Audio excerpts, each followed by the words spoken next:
Alright, 3 tips on replacing the shattered glass on your new Samsung phone. Works from the Galaxy S3 and on, all the way through the Nexuses, the Notes, all that good stuff. This video is just about tips, so if you want to see the full, complete restoration of the phone, click on the bottom left-hand corner and that'll take you to a full video. Right now I am separating the glass from the buttons on the phone, so the buttons stay with the phone itself. You don't need to open up the phone to replace the screen on it. Right now I'm just peeling off the glass, because the glass is just a solid piece of glass. There's no wires coming out of it or anything.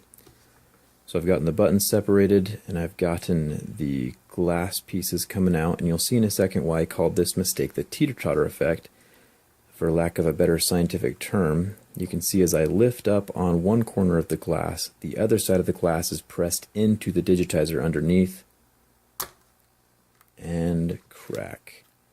The pressure cracks the digitizer underneath, and it doesn't take very much pressure at all, so you have to be really careful as you lift up to not put any pressure on the screen underneath the phone. It cracks the digitizer over the LED. And once that is cracked, there is no fixing it. You have to replace the screen as a unit. Mistake number 2, not enough heat. So you can see I had my blow dryer. I was going on this phone. I was kind of melting the glue between the glass and the digitizer. And you want to get it to a point where the glue is liquid enough that the glass kind of just peels away by itself. Here you can see I'm kind of struggling with it. The glass isn't wanting to separate from the phone.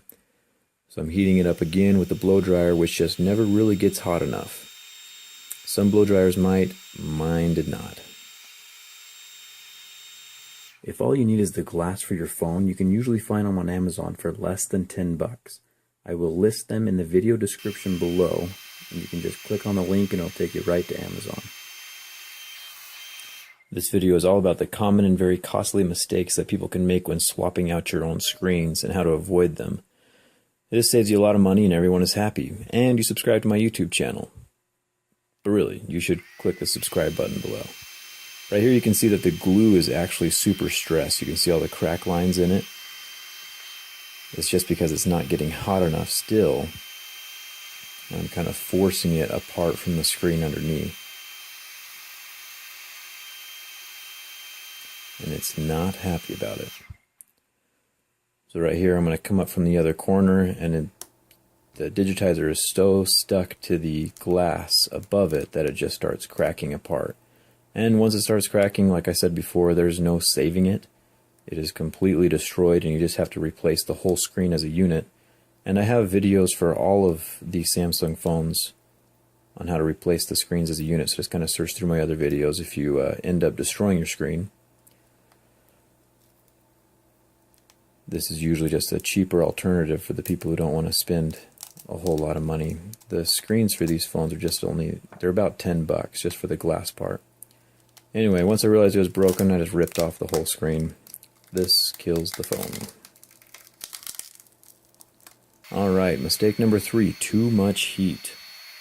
So I got a new heat gun, and I started off way too close to the screen. It heated up way too fast. So you want the screen to be at the point where you can barely touch it with your hand, where you wouldn't want to rest your finger on the screen, and that gets the glue to the right temperature where it'll separate from the glass. So here you can see through the crack in the screen that it's heated up so much that it's actually started to discolor the LED underneath the glass. At this point I realized that I had messed up, but I decided to keep going anyway. So you can see that the screen is super hot at the moment, and as I kind of peel it up from the phone, the glue just kind of is super liquid underneath, and it just slides away, and the glass is actually really easy to just pry up and away from the phone. Right now I'm also pulling it up at an angle to avoid that teeter-totter effect, so I'm not putting any pressure on the digitizer underneath the glass.